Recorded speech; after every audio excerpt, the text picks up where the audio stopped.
Hello everyone! Shout out to everyone who just came here, to MJ Colibra. Shout out to you. Shout out sa'yo, Maria Marcel. Hello my dear sister. I hope everyone is there. And to Apple G. Kumusta ka na? Okay lang naman ako. Ito, kakabalik lang. Kagagaling kasi sa sakit. So ngayon, malakas-lakas na naman ang aking boses. Pwedeng-pwede na ulit pang laban at pang okrayan. Ayan. Shout out to every one of you. And for those of you who are wondering, I am live also in the channel of Young Markelov. For the sake of this Bible study, this weekly study is we just have to get on with some sort of Bible stories for today. So Bible stories muna tayo, wala tayong weekly portion because our weekly portion, I have read it from the last week, and it since last week we have a special para siya last week. So today we're gonna have something to read as well. Ayun, no? Last week po, our topic was about a journey. And the number one topic was this: avoiding the negative, pursuing the positive first. Reading in Numbers 4:21 to 28. And then we had the foundation of everything. We had as well counteracting negativity, and who in their right mind. We had same act, different intentions. And then the number 6 was the Torah, or the commandment, makes the world alive. That's the word of God that makes the world alive. And on the 7th reading was hearing the voice. Okay, so there's a lot of significant things about the last week's Torah. So I just want to welcome you everyone for being here, and I'm so much grateful and thankful for your presence. Even though you are busy and you have a lot of different interests, may mga iba kayong mga interest sa buhay, you still have the time to come here and listen to our weekly Bible study. So thank you so much, because you are giving a good invention. What's that? Invention. You are giving a good investment for your life. Okay, so I just want to welcome you friends.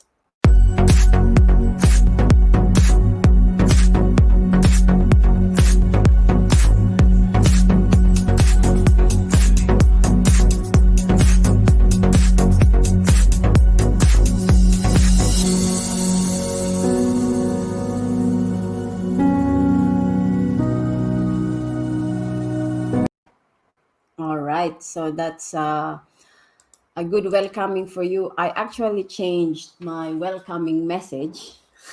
I actually like that blue video, actually. Maybe I'll just have to fix my camera as well, because I don't even know where I am looking. I don't understand if I'm gonna go here or I'm gonna go there because of this frame. I actually tried to make this frame. Ginawa ko ang frame na to for the sake of ay, Mami Josephine. Ayan. I actually made this frame because my background over here on this side is kind of huge, and this is the door of my children's. So shout out to you, Mami Josephine. Welcome back again. Sang araw po na ito, we just have a short introduction or short Bible study, because from the last week we had a weekly portion, but this week we didn't had a weekly portion. Guess what? Kasi yung pang-weekly portion natin po, binasa ko last week. Dapat last week wala tayong basahan. Dapat last week itong Bible story na to. So, what I can do for now is to balibaliktad the story na lang. Ano? Ayun. So, I hope that you can even just join me for a while and give me some of your time, like 1 hour or so. Ayan. 1 hour maximum. Maximum. Maximum. 1 hour. O baka ang 1 hour ninyo dyan is 1 minute. 1 minute tapos bye. Ganun na agad na. Ayan. Pero kahit gaano man kayo katagal magstay dito, I am so much thankful of your presence here. So, shout out to you everyone. Ayan. So, I'm gonna. I don't know.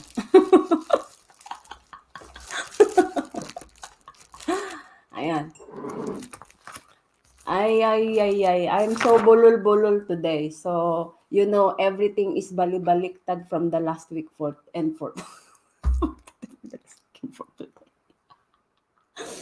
Aywan ko sa imo, Inday, Rochelle. Okay. Pa-share naman po ang live stream natin para hindi naman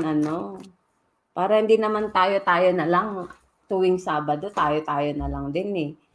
Lalo bang dagdagan nyo ng bagong mukha. Okay. Habang kakanta ako,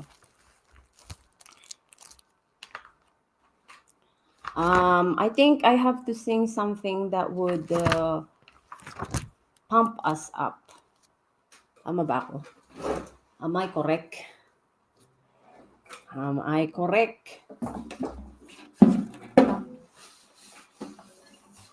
I feel like my table here is coming nearer and nearer to me. Or am I the one coming near to the table? Di ko alam. I don't know.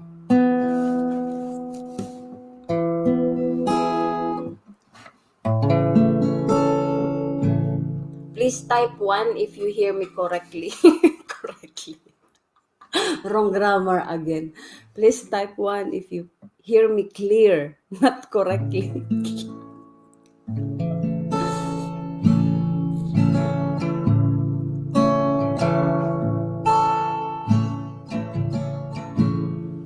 Where's my plectrum? My plectrum.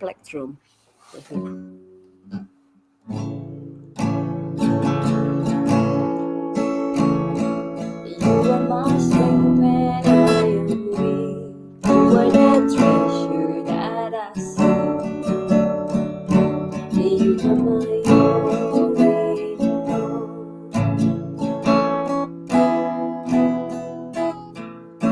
Seeking you as a precious jewel. Lord, to give up, I'd be a fool. You are my only Lord.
So let's have some new song. Again, another song that we can render for today. I have missed talking to you in this kind of upright or high-pitched voice because recently when I was ill, I couldn't speak very well, and I really tried my very, very best to do my duty to my country.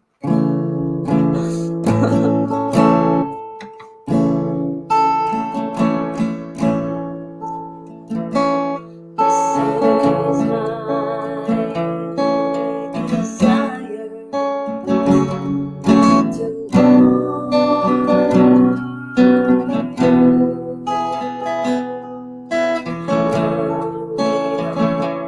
my heart worship you. All I have within me, I give you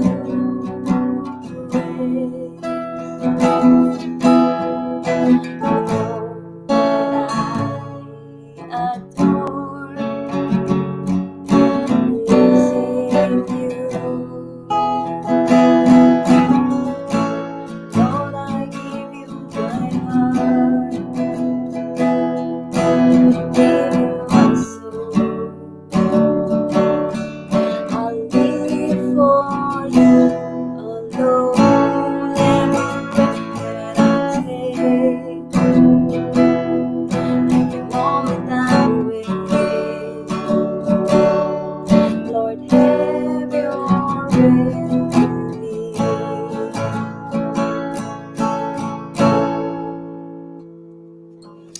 Yeah, Maria, when it comes to singing, sometimes it's not about the beautiful voice. Sometimes it's the way you carry the song. You can always practice to sing, and then just have a confidence to sing the song. I think that's the best way to do it.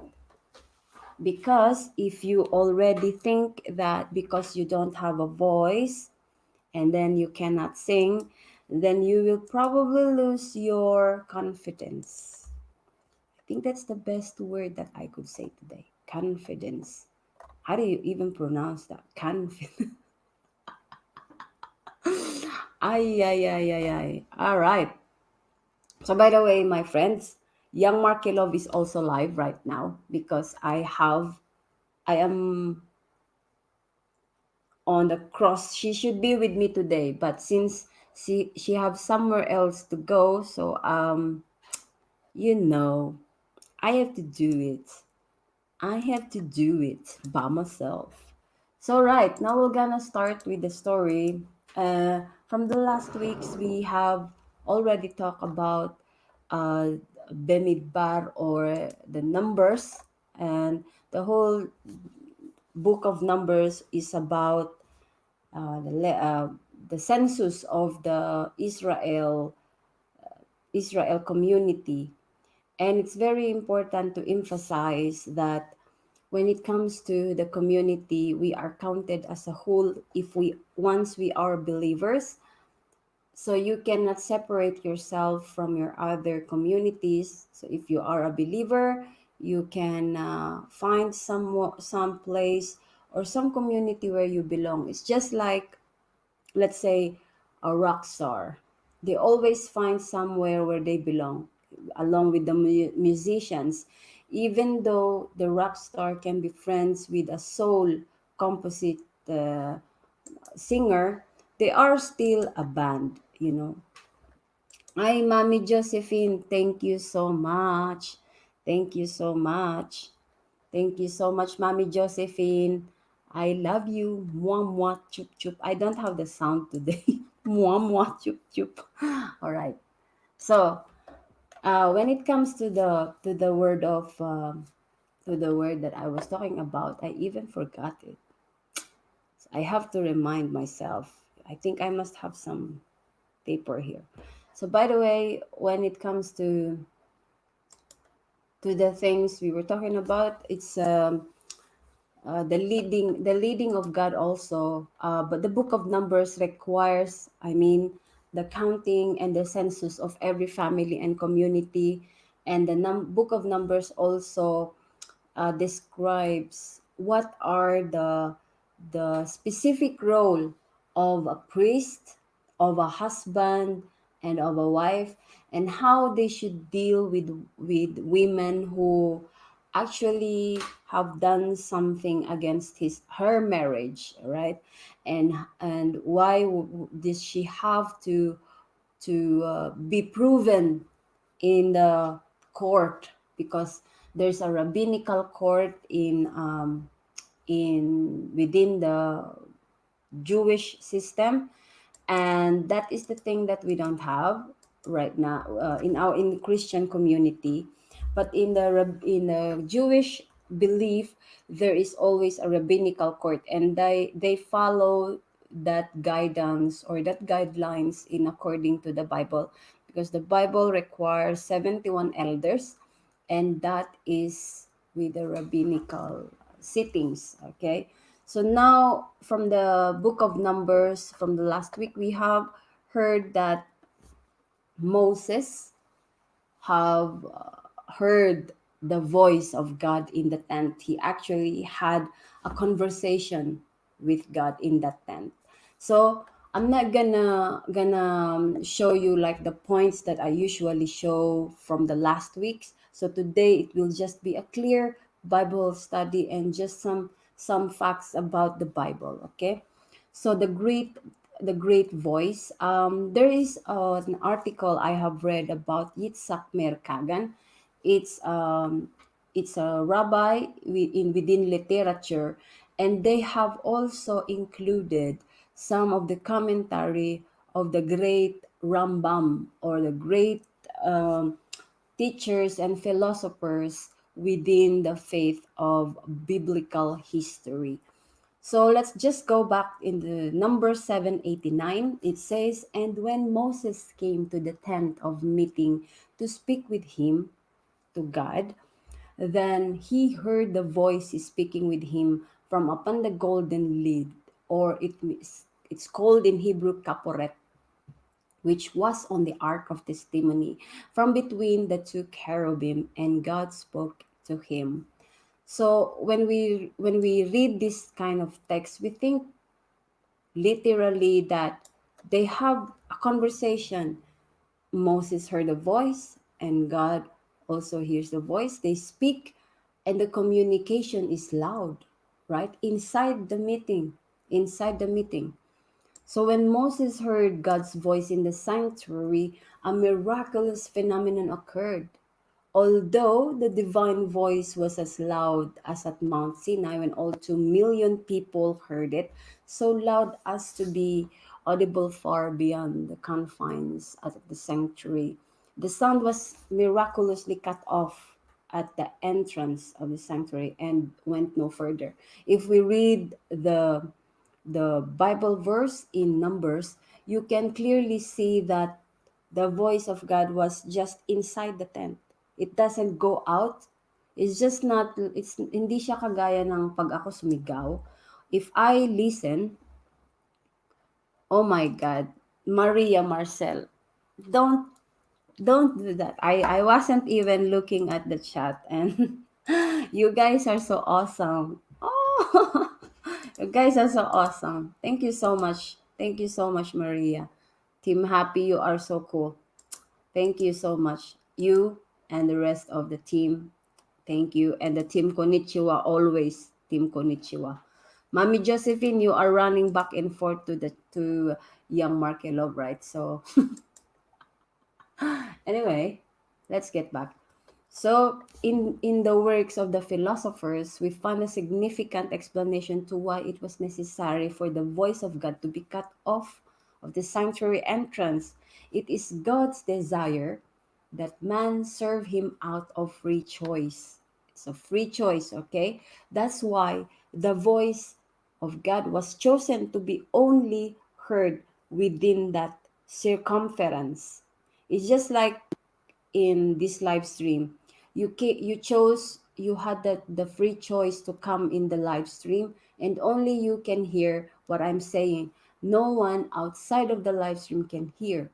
They can pass by and see my thumbnail or that I am live, but they cannot hear what's my message all about. So um, and God's voice, His call, message, and teaching be brought into the world by man's service. So it is the invitation. Once there's a message and a calling that God is giving, it is our free choice whether we gonna follow the voice, we gonna get into the sanctuary or not. It is our free choice, right? The voice of God is a revelation of God, a place which the Almighty sets aside as an established location for repeated revelations of godliness, a place where His voice is heard again and again, is a place possessing a higher order of sanctuary, such as place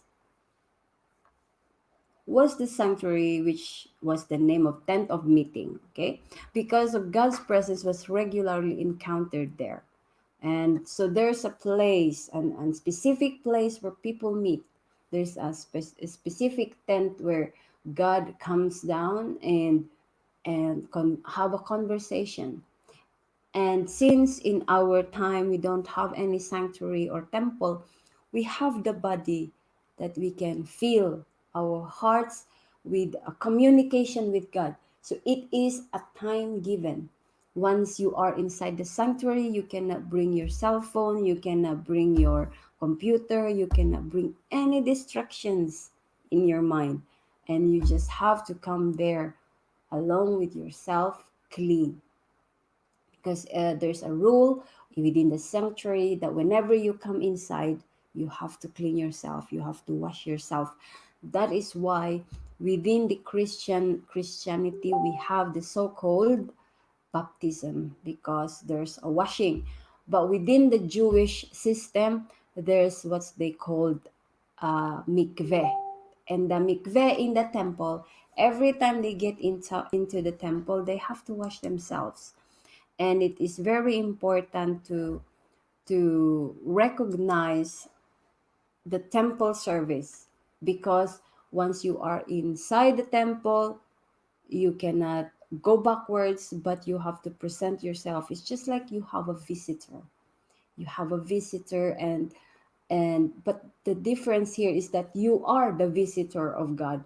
You visited Him, and for some reason you are cold, and you have to have an open conversation. So if the voice and the speech of the Almighty had gone forth into the world repeatedly and regularly, then the world would have become one great tent of meeting. Imagine if the voice of God is heard all over the world, just like in the nick of time.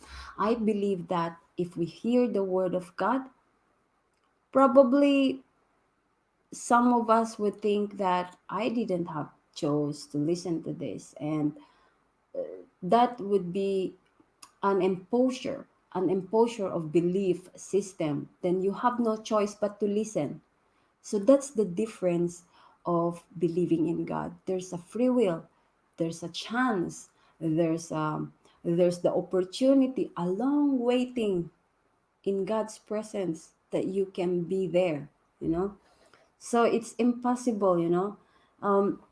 Man's service of God, though free choice, would be impossible. It was God's desire, though we transform through our service, not through divine intervention.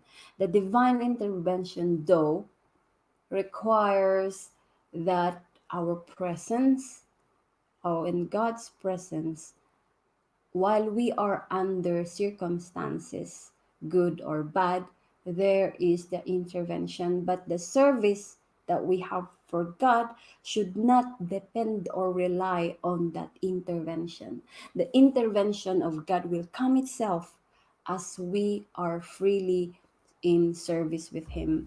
In an environment in which His voice is not heard, into a fitting dwelling place for His presence. You can never hear God's voice when you are in a place where you are so busy of other things in life. Okay? So, shout out to you, cute Angie Vlog. Ayan eh. Ayun, no? Sumugod sila, oh. Right. So, now we're gonna jump into that Abraham's 10 tests. This is very interesting for me to learn, because I have been reading this for the past week, and I am so much interested in the test that Abraham had went through. They were kind of clear in the Bible. Malinaw sila sa Biblia kung ano yung 10 mga pagsubok na pinagdaanan ni Abraham. Ngunit kailangan nating malaman, kahit na nabasa natin ito sa Biblia, kailangan nating alamin ano nga ba yung mga bagay na iyon. So, iti-take up ko lang ang aking Bible. Tignan natin, ha. Okay. Kasi pupuntahan natin ang mga footnotes natin. We have some footnotes. If you have checked the description box below, there's the footnotes of where we can find this in Genesis. Okay, we're gonna go to Genesis 1 to 5. Let me see. Okay, Genesis 12:1. Okay, it's in Genesis 12:1.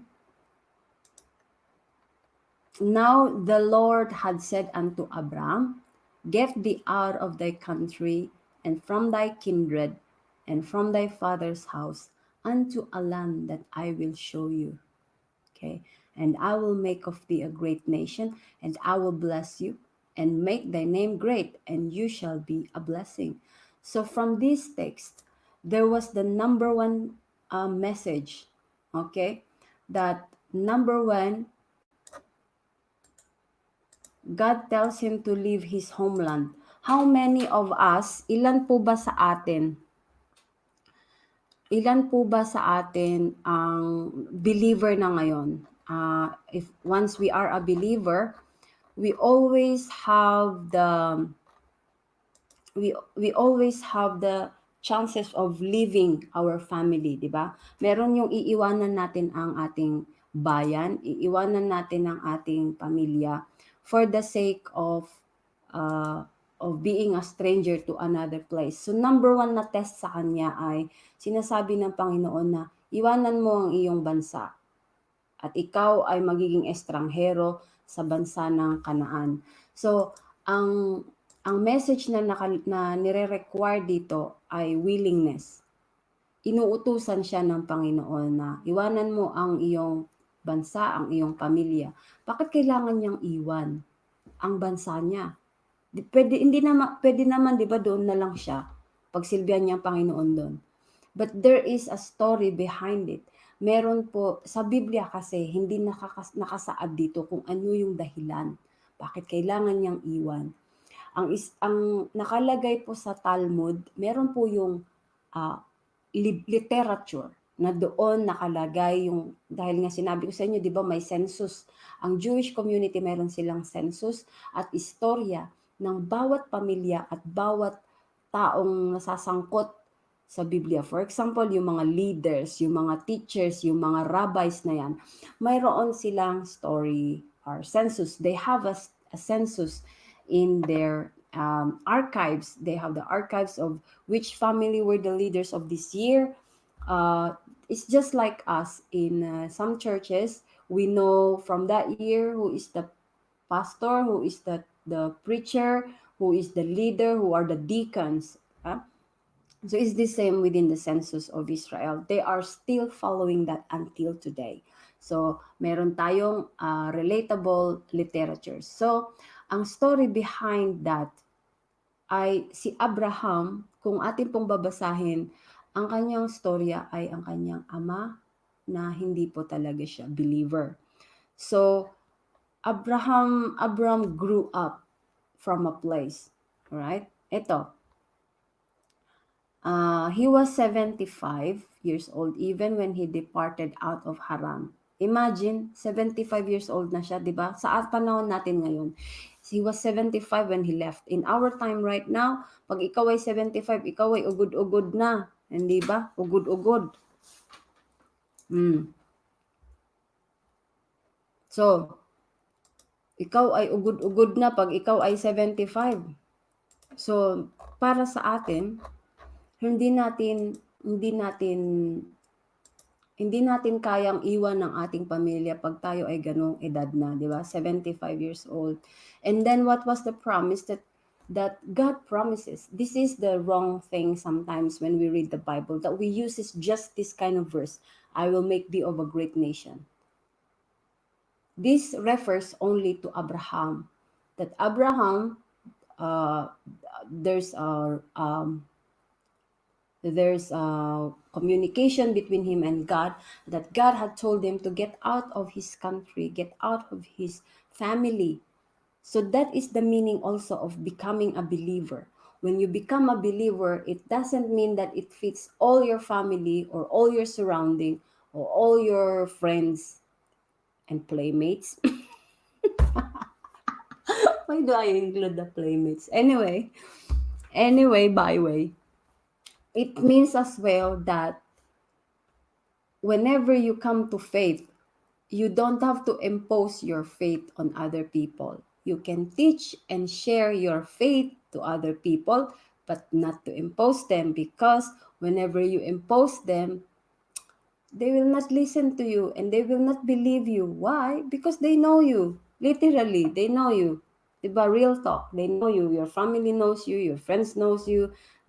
If kung ikaw ay kagaya ko na luka-luka from the beginning, na hindi pa naman to the end. Wala pang end ha. Wag muna kayo mag-assume ng ending. Basta from the beginning muna tayo. From the beginning to the middle. Ayun no? Ayun. So, right. So, from the beginning, if you are this kind of person who have different kind of characters, before you came to faith, your family knows you. So, there's no use of imposing your faith to them. That is why when the Lord had said to Abraham, get out of your country and your family, means as well that there's a specific role for him to do. There is a specific opportunity for him to follow, a specific path for him to walk on, even if he will be alone, because God didn't say there that get your brother with you or get your family with you. He said get out of your family and your country. So he's alone. He's very alone. So if you are a believer and you are the only person in your family who's a believer, you should rejoice, because there is a purpose that God is gonna use your life for now to become an instrument. First, He will train you, just like with Abraham. He was trained. He was taken out of the family, and then he was blessed. He was blessed with a great nation.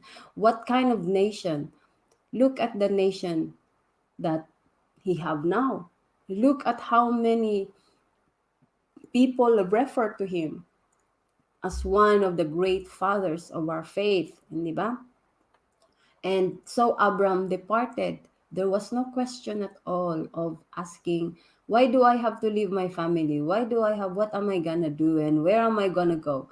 There was no question here in this portion in the chapter of 12. Lot went with him. Look, imagine, he was just called by God, but then suddenly his brother's son, Lot, went with him. And he was 75. So Lot is just like a son to Abraham. Now let's go to the second topic. All right.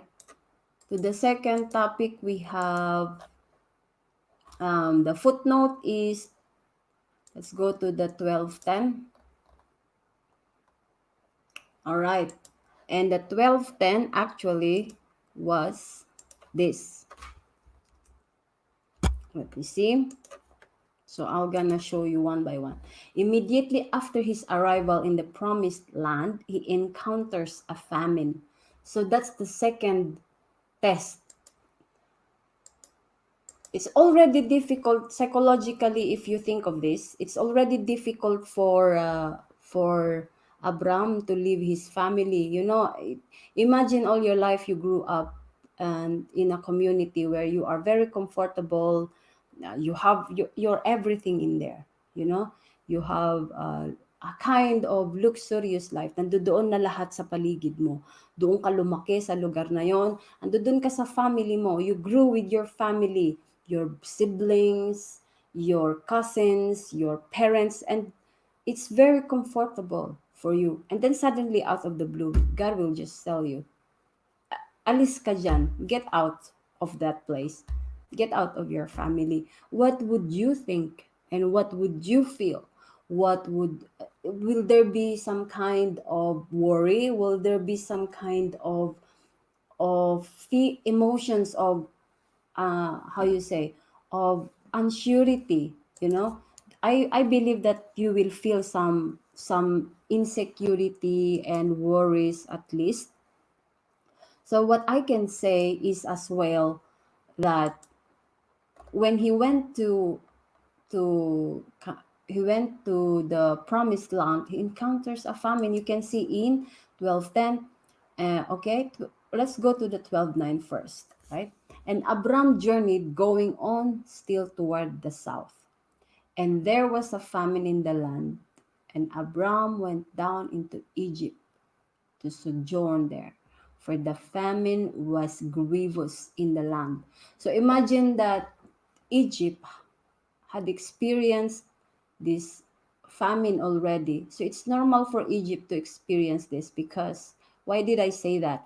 Remember in the book of in this same book when Joseph was in Egypt, there was also a great famine of 7 years.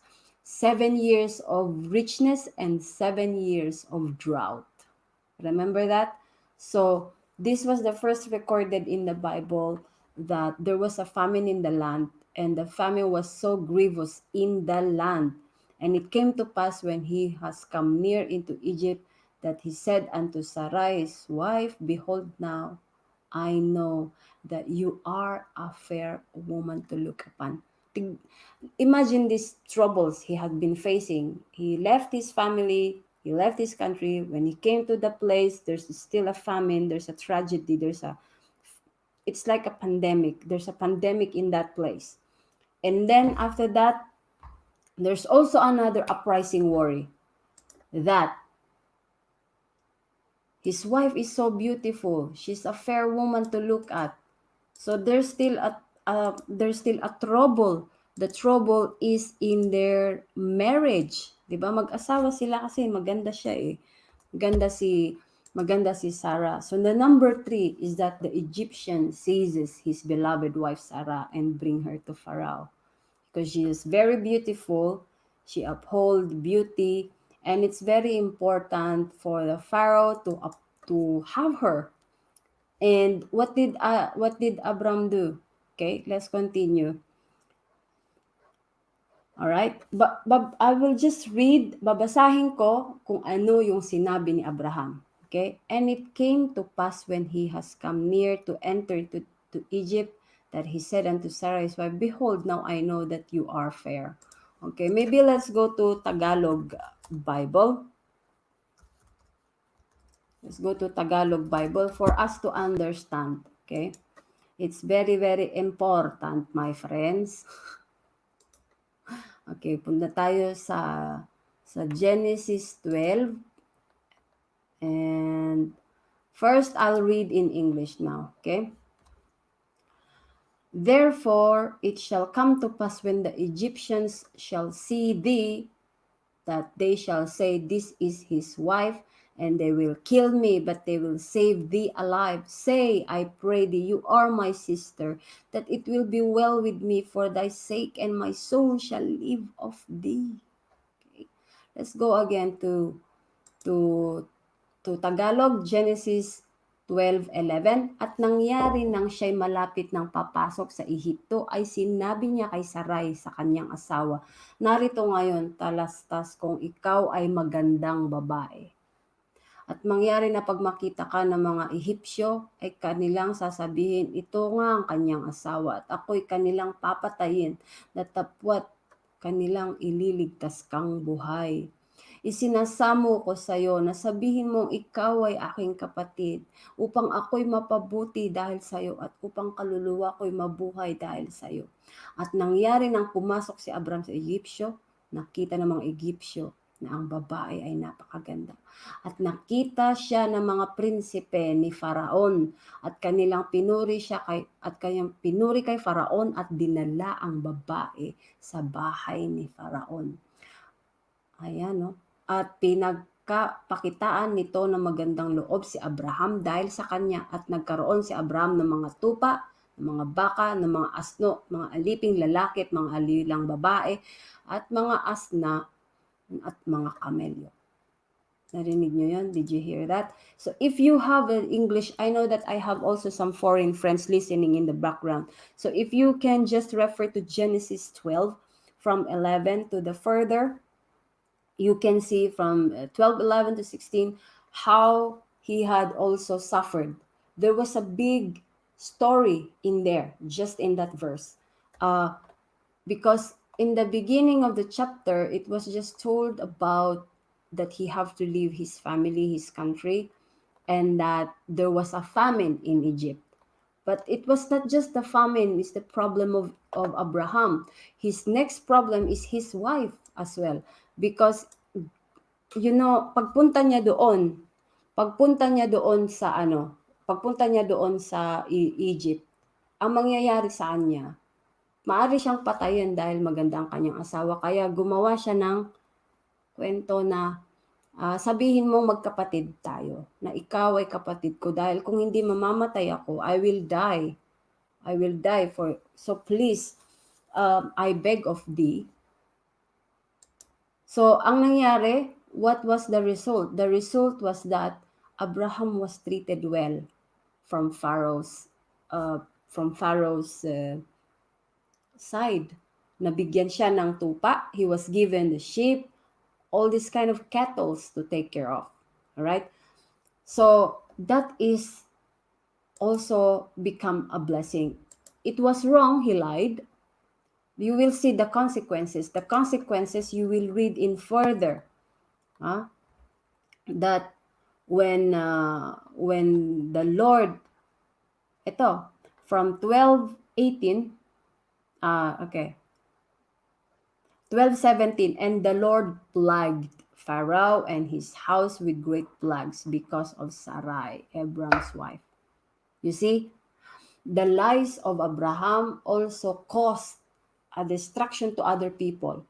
But it was because of Sarai. Bakit kay Sarai? Why was it Sarai involved? Because she agreed with the lie. So for example, if I lie, I told a lie to my husband, and he agreed with my lies.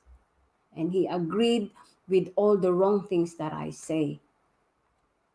He himself he is in the middle between me and the person that we supposed to speak of, you know.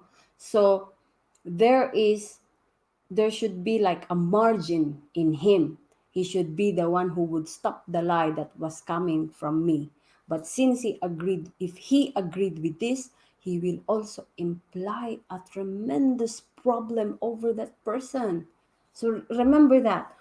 Tandaan nyo to, kapag ang isang tao ay nagsinungaling, kagaya ng ginawa ni Abraham, hindi lang ang sarili niya ang napapahamak, kundi yung tao na pagsisinungalingan, dahil yung tao na sa gitna na napagsabihan, imbis na pagsabihan niya yung tao na nagsisinungaling, at tinolerate niya yon, ang mangyayari ngayon, ang maapektuhan din ng maapektuhan ay yung tao na pinagsinungalingan. So, gano'n ang nangyari.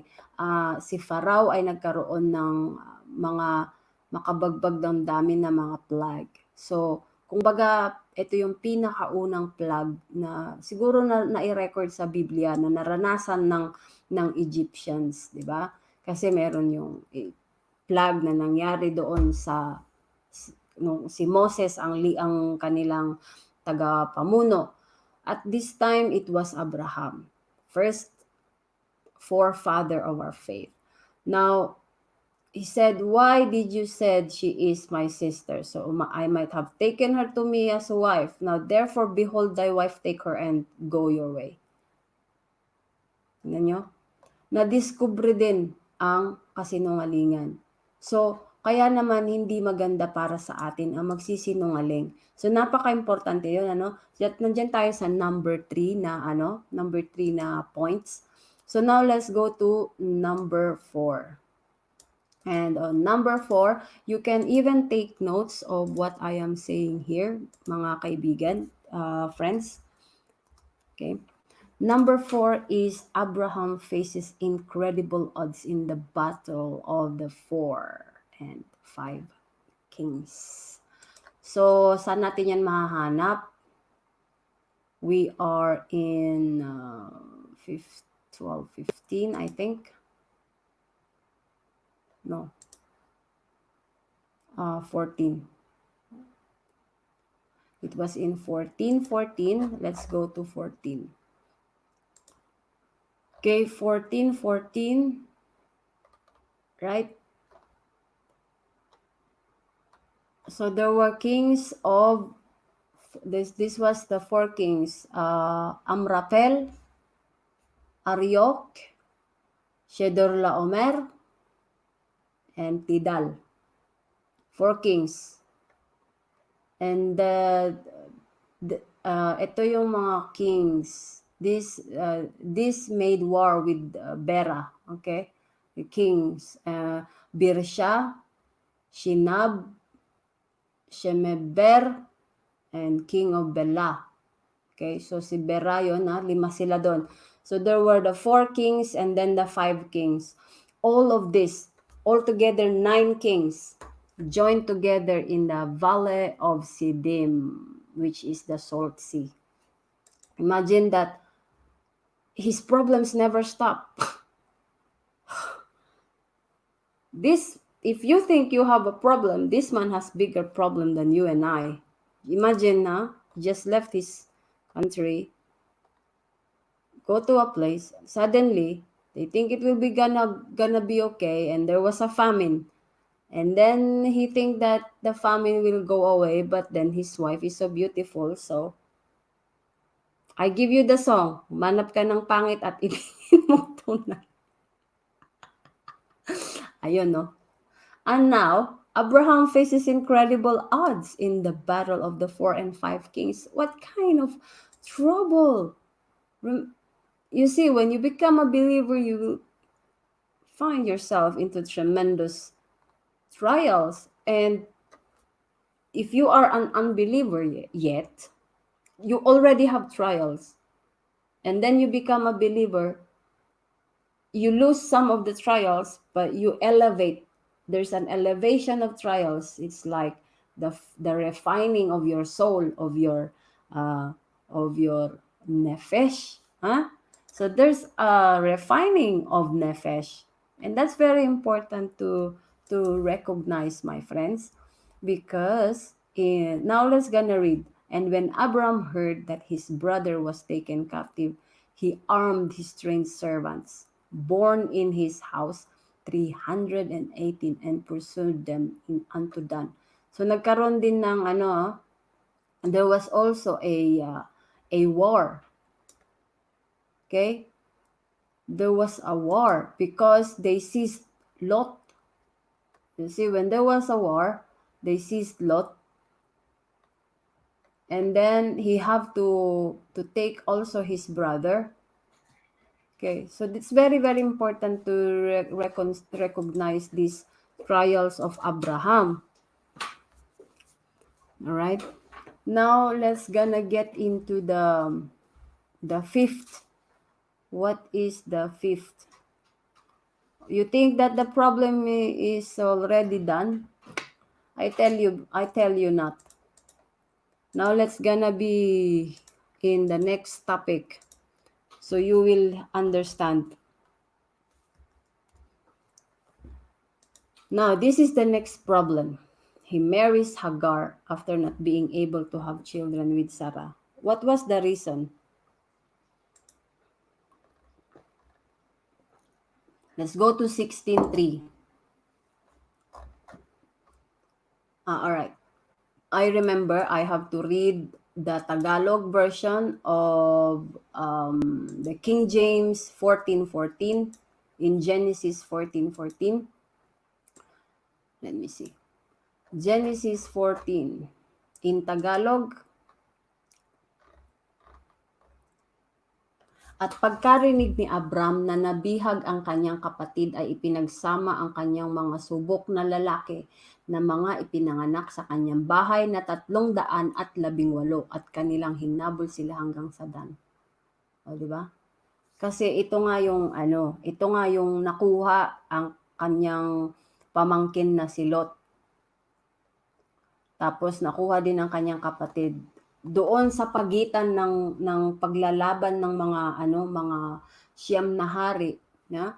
The kings, they were 9 kings, and they are having war between each other, and then suddenly they come together just to fight with him. So he had an incredible odds, and then suddenly he marries Hagar. What was the reason why he have to marry Hagar? Maybe let's just jump into Genesis 16. Okay. Let's go to 16:3 and we will read, Now Sarah, Abram's wife, bare him no children, and she had an handmaid, an Egyptian whose name was Hagar.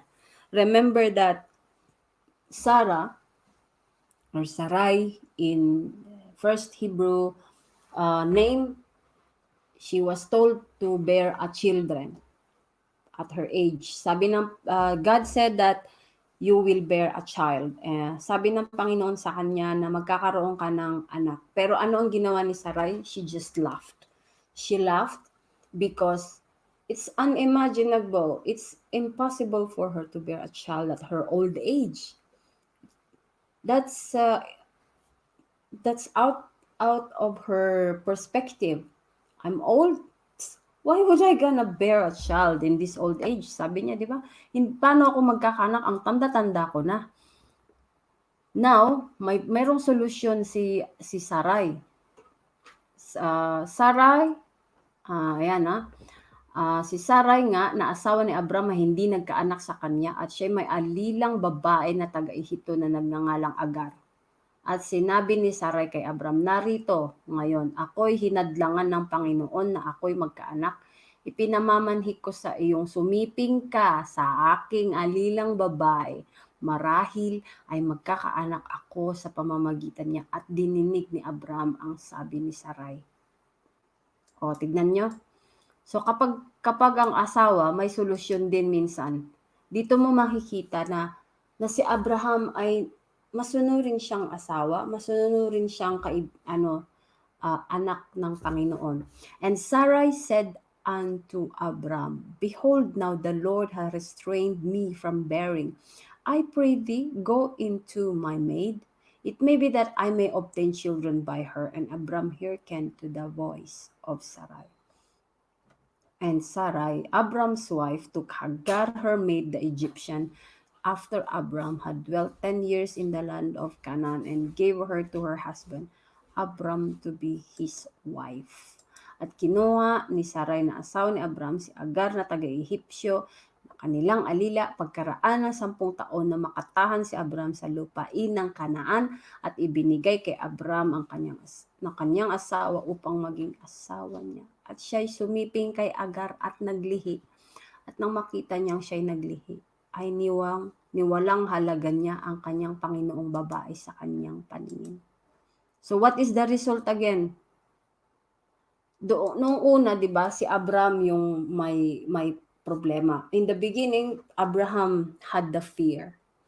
He had the so you know that Abraham, it's normal in his human nature that he feared to die.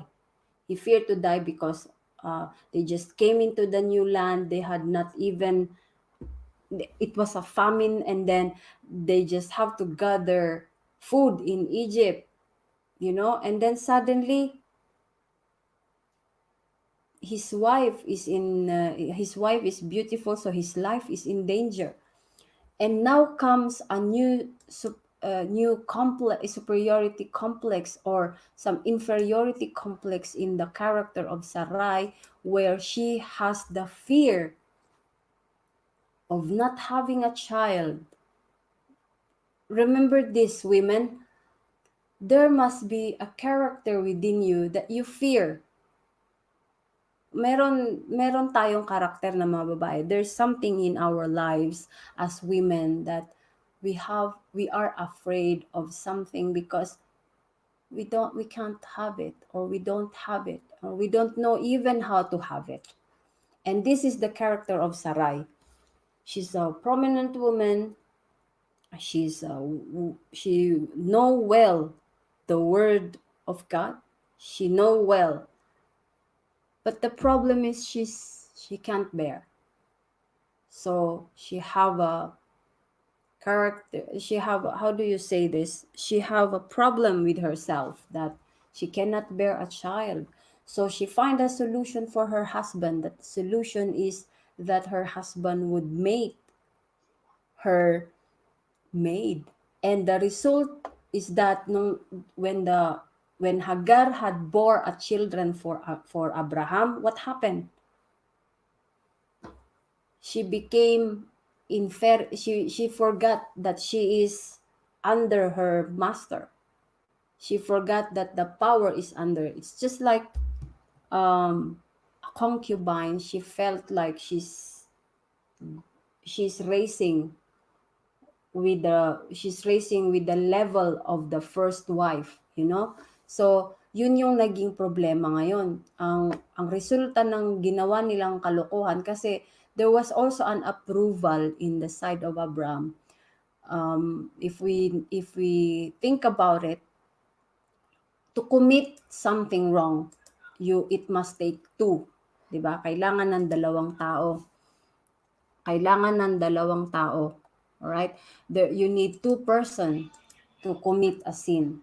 Because if you say something wrong to other people, or if you say something, you ask something from them, there will be no execution of that request without the person agreeing with you. So it needs two person to agree on both ends, right? So that's what happened to Sarah.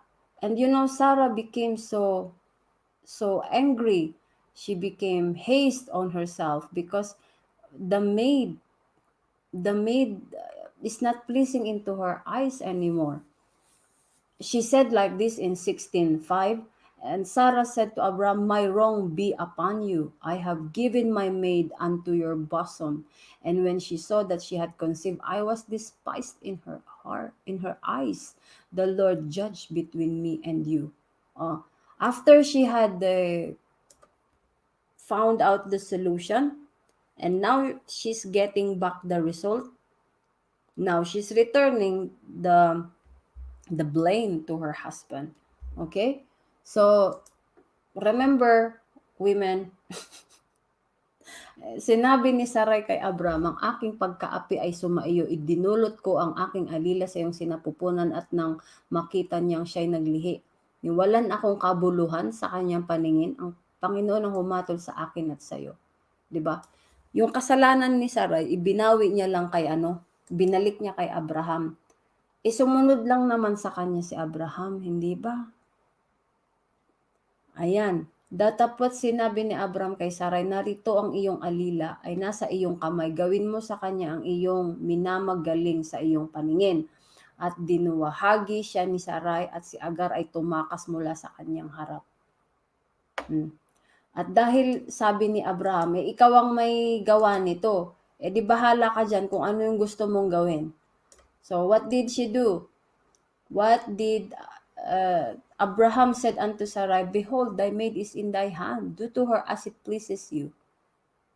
So Sarah dealt hardly with her. She fled. So Hagar fled.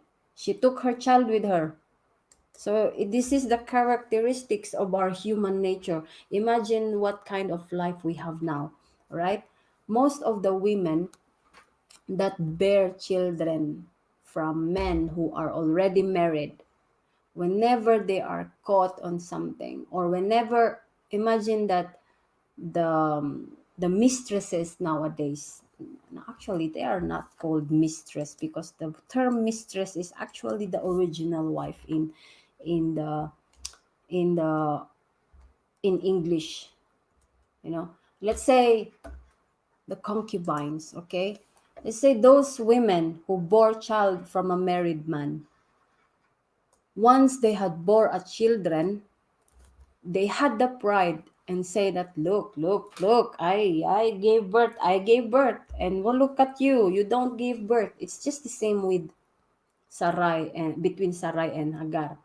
That was the character of Hagar after she gave birth. That's why Sarah had dealt with her harshly, very, very harshly. And then that's the reason why she escaped and took with her her son. She took with her Ishmael.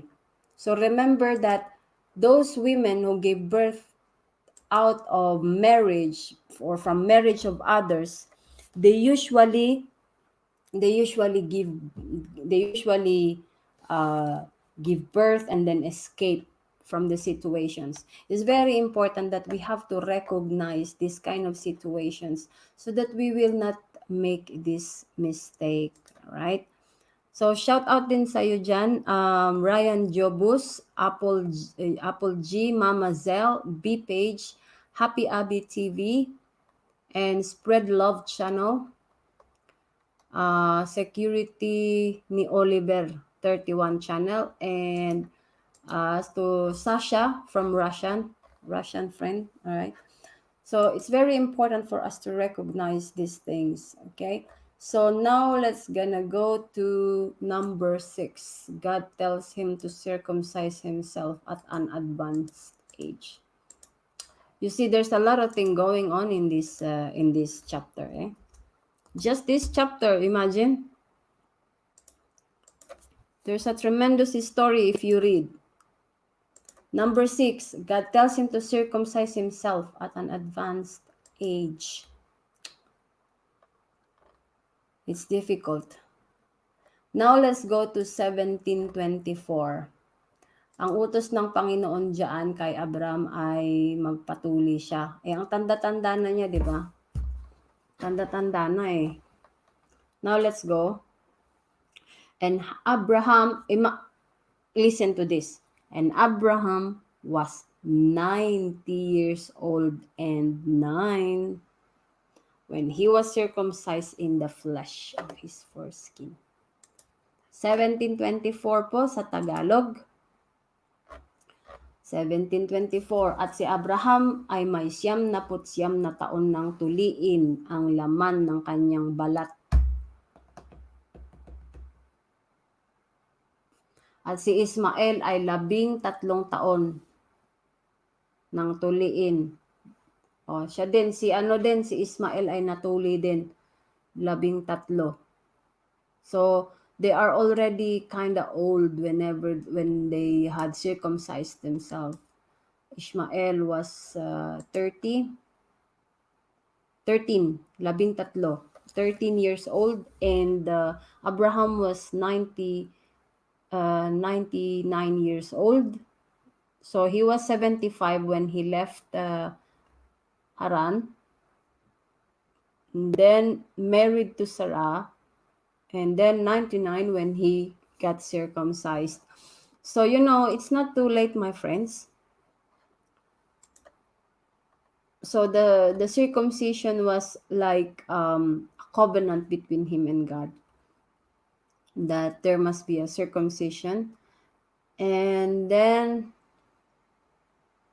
the king of Gerar. This is again another problem. Sarah is already old, but then, let me see. The footnotes that I'm going to show is in 22. 20. Okay, Genesis 20. Okay. Now let's get back. If you think that the trouble was done, there's again another problem with Sarah, because even if she's old, she's still captured. Okay? Tignan nyo, gusto pa siyang asawahin, no? Matanda na nga siya, di ba? Now, let's get back to Genesis 20 and 2. And Abraham said of Sarah, his wife, she is my sister, and Abimelech, king of Gerar, sent and took Sarah. Abraham journeyed from thence toward the south country and dwelled between Kadesh and Shur and sojourned in Gerar. Okay? Sa Tagalog, at mula roon ay naglakbay si Abraham sa dakong lupain ng timugan at tumahan sa pagitan ng Kadesh at Shur at siya'y nakipamayan sa Gerar. At sinabi ni Abraham tungkol kay Sarah na kanyang asawa, siya'y aking kapatid, at si Abimelech na hari sa Gerar ay nagsugo at kinuha si Sarah. Second trouble of Abraham again. When it comes to his wife, he have fear of dying. But look what God did to him. God knows that we are afraid of dying sometimes. God knows that this fear can never get away from us. This fear of death is in our nature as human. So it's normal most of the time, but just look at the character of Abraham. He was afraid to die because he say again for the second time to the king of Gerar, the king Abimelech, she's my sister. So what did God do? God came to Abimelech in a dream by night and said to him, behold, you are but a dead man, for the woman you have taken, she is a man's wife. Huh? And Abimelech reasoned, did he not tell me that she is my sister? And she herself said, he is my brother. In the integrity of my heart and innocency of my hands have I done this. Look that. So, the lies was again approved by Sarah to save themselves, to save their skin. And then, because king of Abimelech did not touch her yet, but also reasoned with God and say that I have a good integrity, I did not touch her. And God said, okay, I understand that you did this in integrity of your heart. That's why I withhold you from sinning against me. You see there? So most of the time, whenever we sinned, bago tayo magkasala, there is an occurrence. There is an occurrence before we commit a sin. There is a warning before we do it. Doesn't it? You could think, for example, that whenever you find yourself, this is just a real talk. I was thinking about my old ways, nung bata, no, medyo, nung dalaga pa ako. When a man had lied to me, sometimes I do not know whenever they are married or not, and if they say that they weren't married, I mostly fall into that word. And then imagine that because I committed some of these things, I also affect the wife without her knowing it. Hindi niya alam na naapektuhan na siya sa mga bagay na ginagawa ko at ng asawa niya, di ba? So it's just the same in this thing. Now, because this man is innocent, King Abimelech is innocent and didn't know the truth about Abraham and Sarai's true relationship. God had withheld him. You see, ang Diyos ay magbibigay talaga ng lakas sa iyo para hindi ka magkasala. Depende na lang talaga yun sa iyo kung ikaw ay mayroong disiplina sa katawan, sa pag-iisip, at sa sarili. So, it's also a sense of action in your hands. Okay?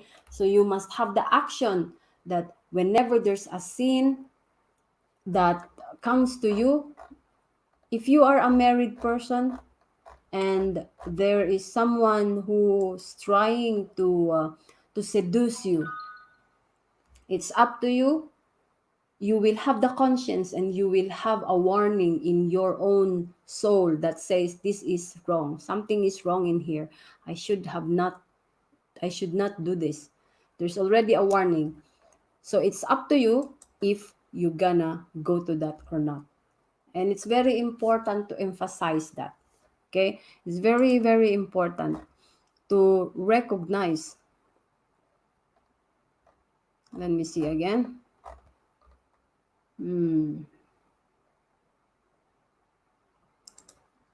Let me see. Okay.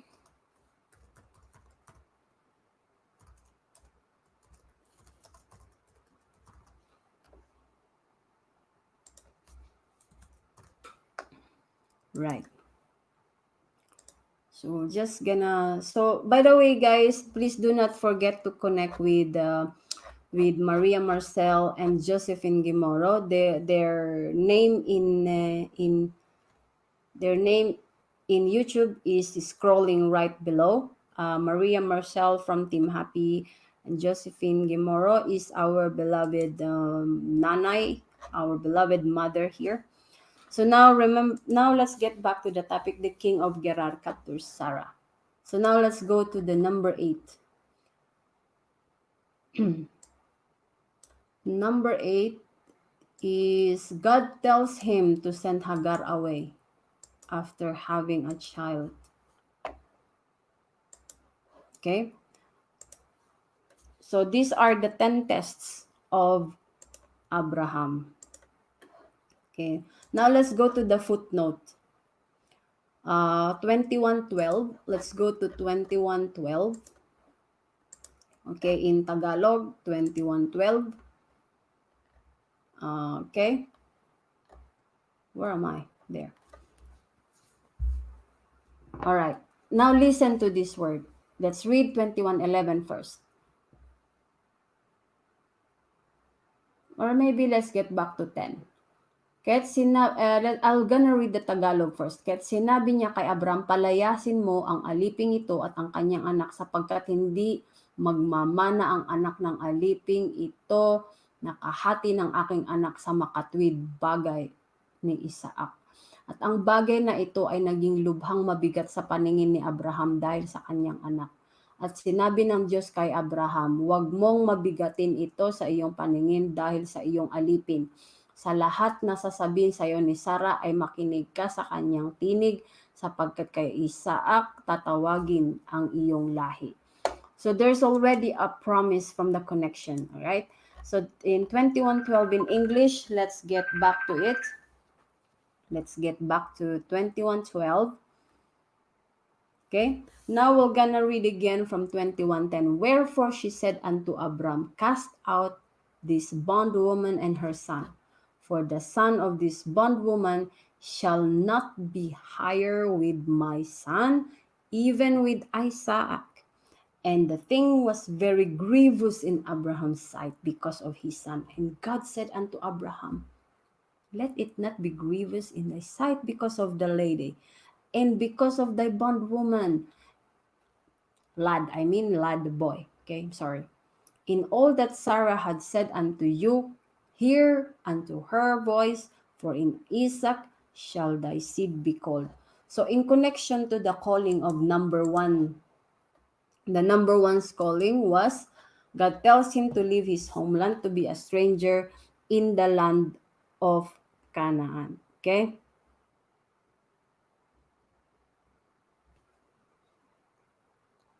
So it says here that the connection is here. God tells him to leave his homeland, to be a stranger in Canaan. Okay. Now God tells him to send Hagar away after having a child with her.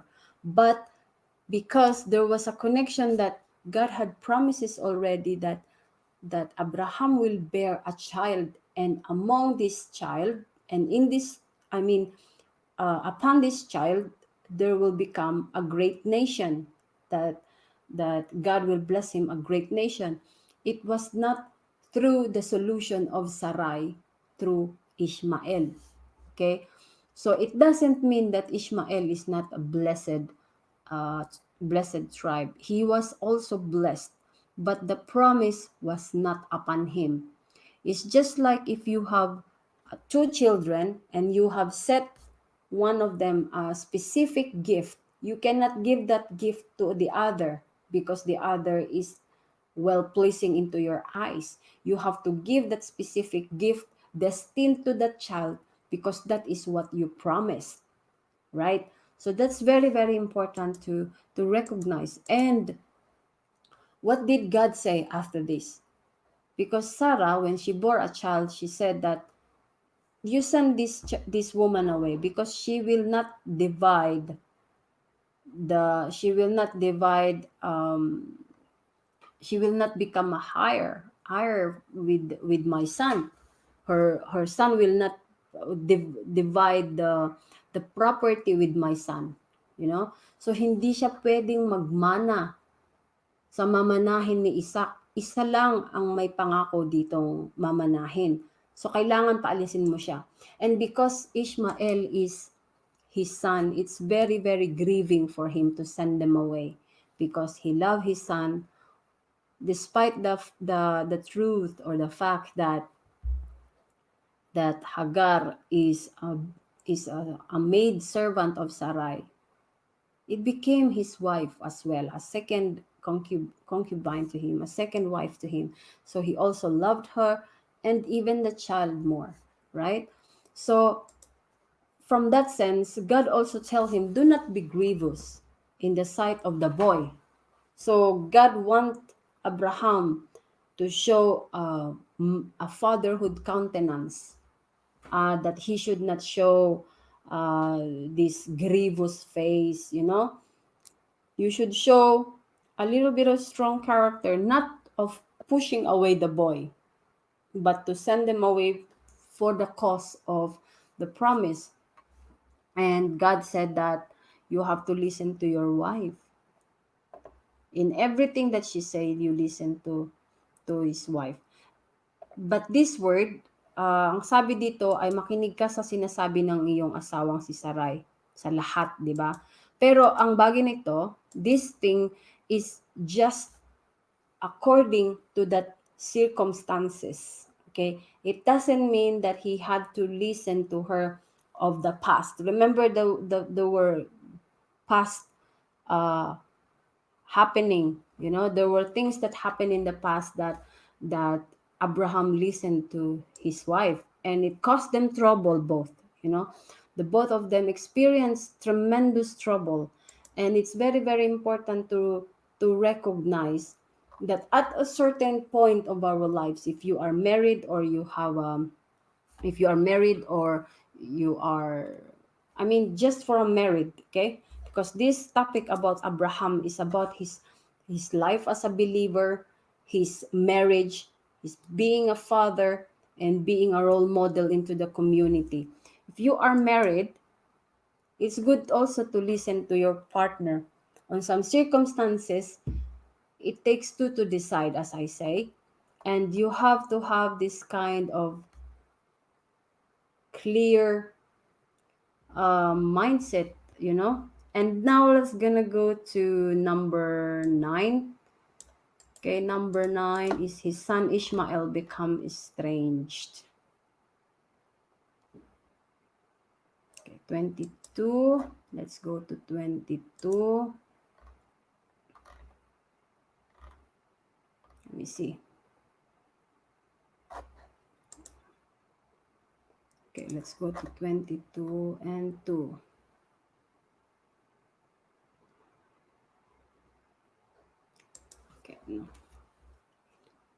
I think it's still the same in 21:12.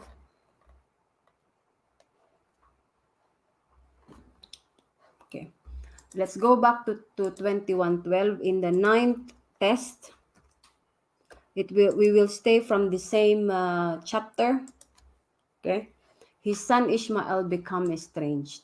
In 21:14, we will read, and Abraham rose up early in the morning and took bread and a bottle of water and gave it unto Hagar, putting it on her shoulder and the child, and sent her away. But she departed and wandered in the wilderness of Beersheba.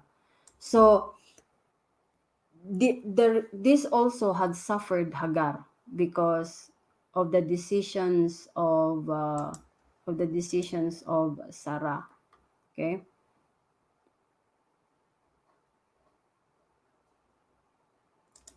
In 21, where was I? In 21:14 sa Tagalog, 21:14.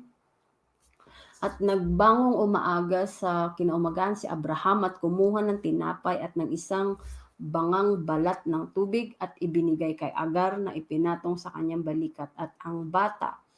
At siya ay pinagpaalam at siya ay nagpaalam at naggala sa ilang ng Beersheba. Yan. So, dito nyo makikita na mayroon ding consequences o mayroong tinatawag dito sa consequences. Mayroong resulta kapag tayo ay gumawa ng pagkakasala. And because Hagar is the result as well of Sarah's solution to bear a child. Now, they have to send her away. And Sarah has to suffer, and Hagar, has to suffer that. So, Hagar was sent away. Sending her away is also not to make her feel bad, no? But it also to fulfill the destiny of her child. There's a destiny of her child because Ishmael is also blessed, as I have told you. It's not because he is a son outside of Sarah. He still became a son of Sarah through Hagar. But the thing is, the promise is not given to Ishmael. Even if Ishmael was the firstborn son in the bosom of Abraham, still the promise goes to the first son of the legal wife. Okay, the legal wife is Isaac. So now remember that there are true children. There are true and legitimate children when it comes to bloodlines. And when that while they were in the wilderness, when Hagar was away, she was very depressed. If you look in 21:16, she went and sat her down over against him a good way off, as it were a bow shot. For she said, "Let me not see the death of the child." And she sat over against him and lifted up her voice and wept. Imagine the life that she and her son had, that experience in the desert, where she have to look far from her son. She even have to put away her son because of the tremendous difficulties they experience in the desert. And he's dying. Isipin niyo yung position nilang dalawa, di ba? Dahil nga sila pinalayas. So, kailangan niyang tignan sa malayo ang kanyang anak. Kailangan niyang talikuran dahil ayaw niyang makita na mamamatay ang kanyang anak. Ayaw niyang ma-experience yung sakit na dinaramdam niya na dahil nandoon na nga sila sa sitwasyon na pinalayas sila. Pero hindi siya makaintindi. Hindi niya maunawaan. She did not understand the meaning why she have to suffer that. And let's read again. At idinilat ng Diyos ang kanyang mata at siya'y nakakita ng isang balon ng tubig. Sa uhaw, akala niya mamamatay ang kanyang anak.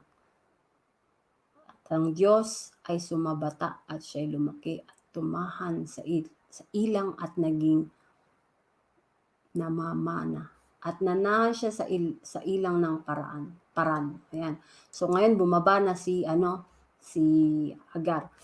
And God, arise, lift up the lad, and hold him in thine hand, for I will make him a great nation. See that promise? The promise is upon the life of Ishmael, that he will become also a great nation. So remember the beginning of the promise in Genesis 12:1. I will read it to you.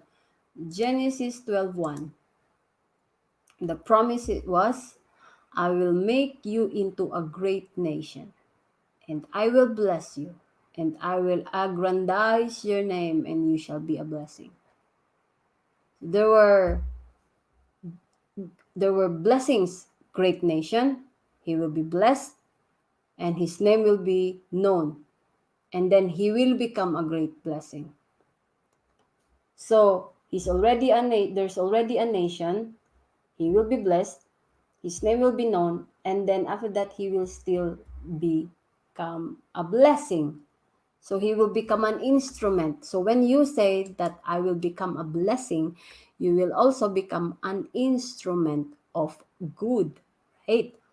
So that's very important to emphasize, my friends. So now, when they continued in 21:20, and God was with the boy, and he grew and dwelt in wilderness and became an archer. So Ishmael became an archer, a good archer, because God is also with him. So when we hear a preaching of other people that says that Ishmael is just a blessed child, or he's just a put away child, or if we think of the children that were born out of marriage were unblessed or miscarriage children, that is wrong, because God blesses them in a certain way. I admit my parents didn't marry, right? My father was married to his first wife, but she died. Married to another, and she's gone. So let's say that I was born into their bosom out of marriage. There is no such word in the Bible that says that a child is accursed. There was no children that is accursed. There were children that are legitimate to be promised of something. And then the children out of marriage is also blessed. All right? So remember, in Genesis 21, if we read this whole chapter, go into the description box below and take note of the Bible verses and read them yourselves, right? But for now, I'll read them together with you. And God was with the lad, and God was with the boy, right? And he grew and dwelt in the wilderness and became an archer. And he dwelt in the wilderness of Paran, and his mother took him a wife out of the land of Egypt. Right?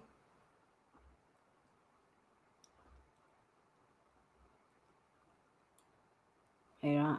So now we could recognize that there was a blessing there. Right? Now let's go to the last. God tells him to sacrifice his dear son. So there was a message here. Okay. God tells him to sacrifice his dear son. Okay. Now I think I have missed something. Did I? All right. I thank you so much, Ryan Jobu's channel, for sharing this, message. Thank you so much, Sasha from Russia, and JP Para Sports for your presence here in this channel. And now let's gonna go to the last. To the last is we have 15. Let's see. Genesis 15. Is it 15?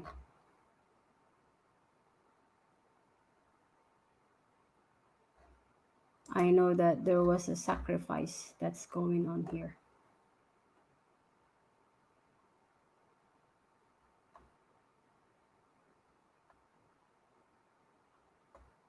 Okay, now we're gonna have to find that chapter.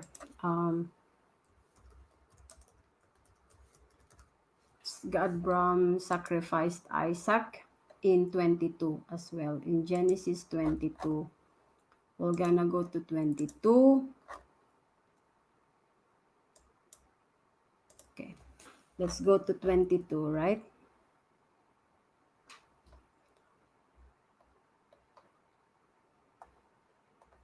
Let's see. All right, in 22 first, 22 verse 1, the 10th test was that God tells him to sacrifice his only one son Isaac upon the altar. And it says, and it came to pass after these things that God did tempt Abraham and said unto him, Abraham, he said, behold, here I am. And he said, take now thy son, thine only son, whom you love, and get thee into the land of Moriah, and offer him there for a burnt offering upon one of the mountains which I will tell you of. Okay, so, and Abraham rose up early in the morning. There was no question asked. Then on the third day, Abraham lifted his eyes in the place afar off. And Abraham said up to his young man, abide ye here with us, and I and the lad will go yonder and worship and come again to you. And Abraham took the wood of the burnt offering and laid it upon Isaac. And he took the fire in his hand and a knife, and they went both of them together. Right? In 22, nangyari pagkatapos ng mga bagay nito ay sinubok ng Diyos si Abraham. So sa salitang ito, ang Diyos ay nanunubok. Hindi niya tayo sinusubok sa mga partikular na bagay na pagdaraanan natin.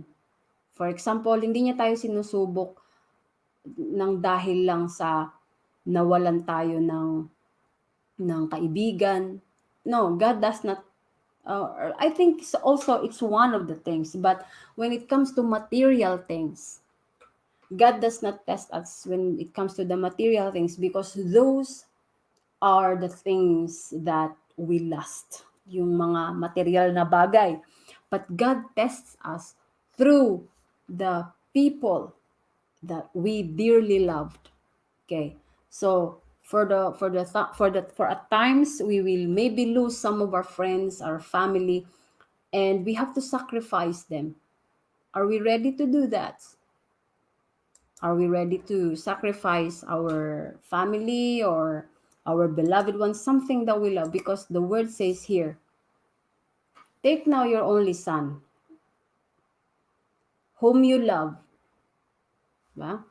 Everything that you love and everything that is only for you very important, those were the things that are tremendous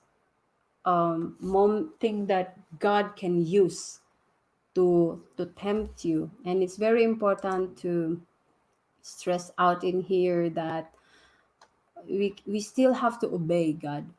So what happened there?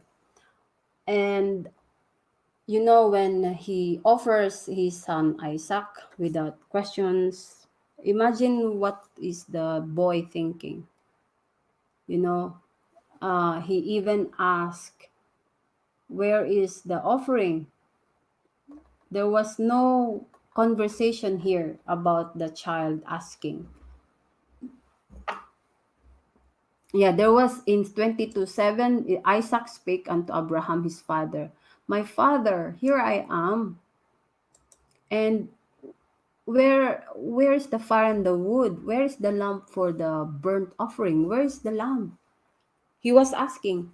Yung anak niya nagtatanong, bakit nasaan yung apo? O nasaan na yung kambing? Asan yung kambing or yung tupa? Asan yung tupa na i-offer natin? Bakit wala? And Abraham said, "My son, God will provide himself a lamb." So, ang karakter ni Abraham dito ay meron siyang pananampalataya na kahit na alam niya na ang anak niya ay kailangan niyang ilagay doon sa critical na kondisyon. Alam niya na kahit na mahal niya ang anak niya na yon, maaaring iniisip niya na ibinigay ito ng Panginoon sa aking katandaan. So bakit hindi ko siya pababayaang magdesisyon? So mayroon siyang pananampalataya sa Diyos. There was a sense of trust in Abraham's character that he said, "My son, God will provide himself a lamb." He did not argue with his son. He did not say anything else, but he knows from the deepest of his heart that this child was given to me in my old age. So why would I say something against? And he just obeyed God and just went there. And then the angel of the Lord called unto him out of heaven and said, "Abraham, Abraham, lay not your hand upon your son, neither you do anything unto him, for now I know that you fear God." So when God tests you to lose the very important things in your life, the very important people in your life, the one that you dearly, dearly love, from most of all, the persons that are dear to your heart, you will know that from there God will understand and see that you fear him. So I just hope that you have learned something from this, and I'm gonna wrap it up again from number 1 to 10. So the 10 tests were: God tells him to leave his homeland, to be a stranger in the land of Canaan. Immediately after his arrival in the promised land, he encounters a famine. The Egyptian sees his beloved wife Sarah and bring her to Pharaoh. Abraham faces incredible odds in the battle of the 4 and 5 kings. And he marries Hagar after not being able to have children with Sarah. God tells him to circumcise himself at an advanced age. The king of Gerar captures Sarah, intending to take her for himself. And then God tells him to send Hagar away after having a child with her. His son Ishmael became estranged and still became a great nation. And God tells him to sacrifice his dear son Isaac upon an altar. So this also reflects in our life that all the troubles or all the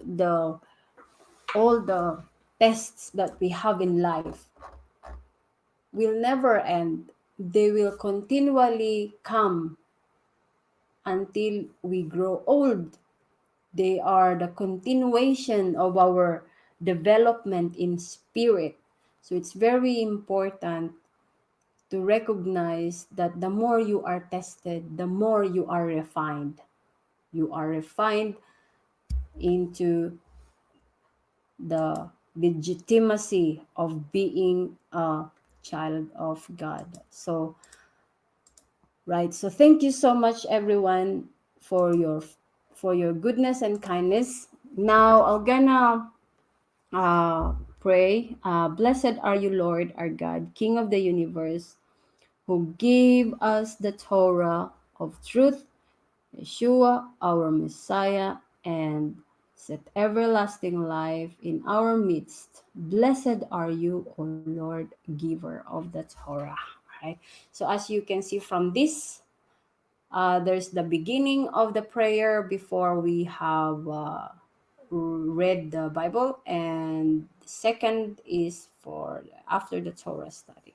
So right, so thank you so much, everyone. Now we're just gonna have to give you this message.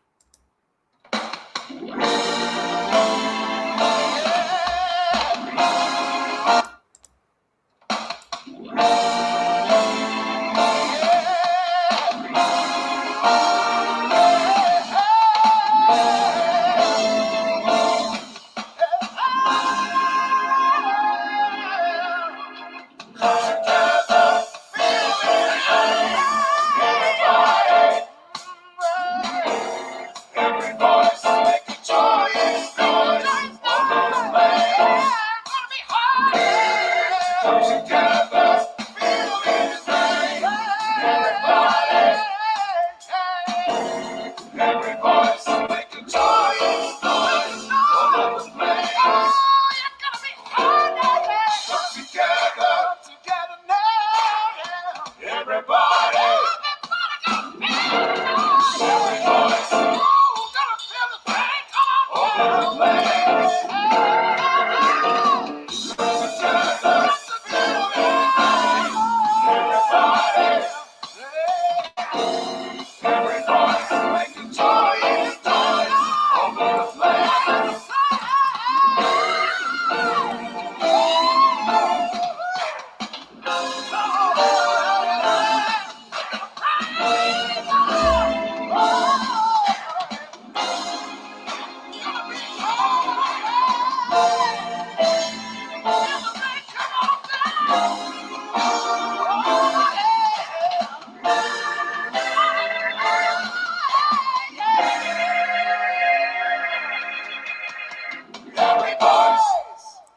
So, right. So, by the way, before I forgot, please join me tomorrow.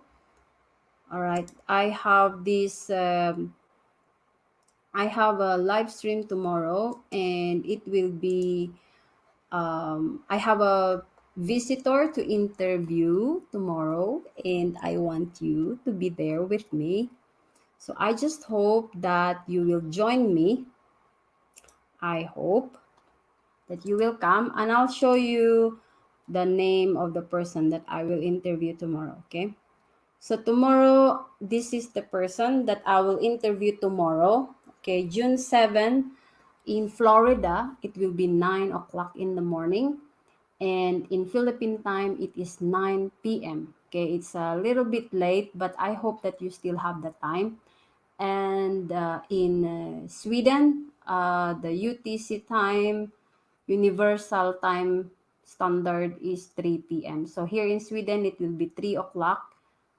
And young Markelov will be maybe with me tomorrow to interview Nadine Valentine. Nadine Valentine is a gospel singer artist. She is her music is already in the music industry, and she is a Jamaican living in the USA. So I want to invite you in regarding to this live stream tomorrow, and we will see what kind of life we will discover with her tomorrow. So I hope that you will join me. All right. So now I'm overexposed. So maybe that's right. All right. So now thank you so much for your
right, so I'm gonna share you and again another song from Nadine Valentine. And Nadine Valentine's tomorrow, this is her song. Okay, I will share you. So let me see.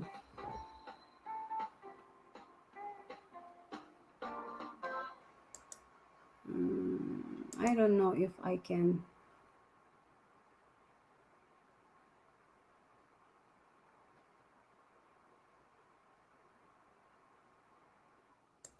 Okay.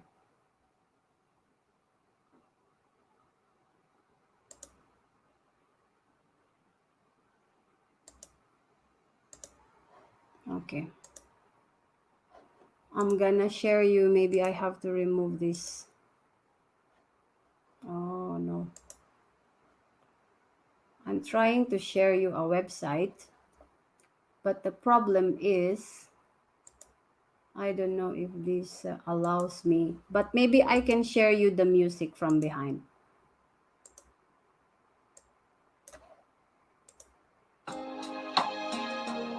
Oh yeah, don't wanna live without your love.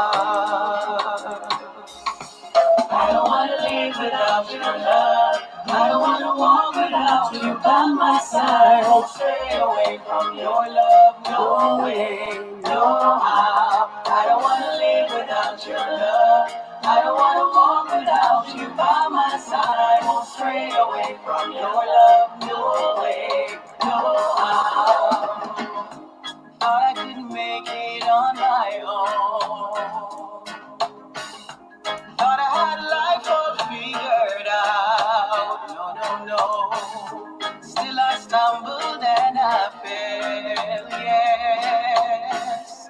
But you were there to pick me up. I don't wanna live without your love. I don't wanna walk without you by my side.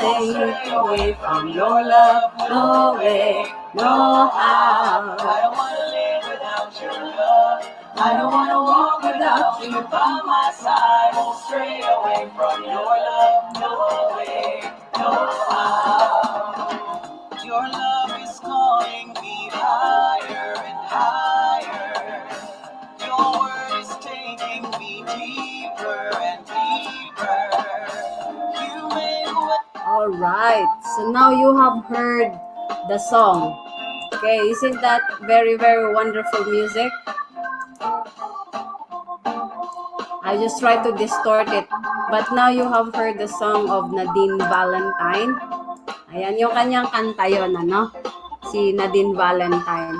So, thank you so much everyone, saints and artisans, for being here. I pray that everything will go well with you, and God bless you, and I hope to see you again. Bye.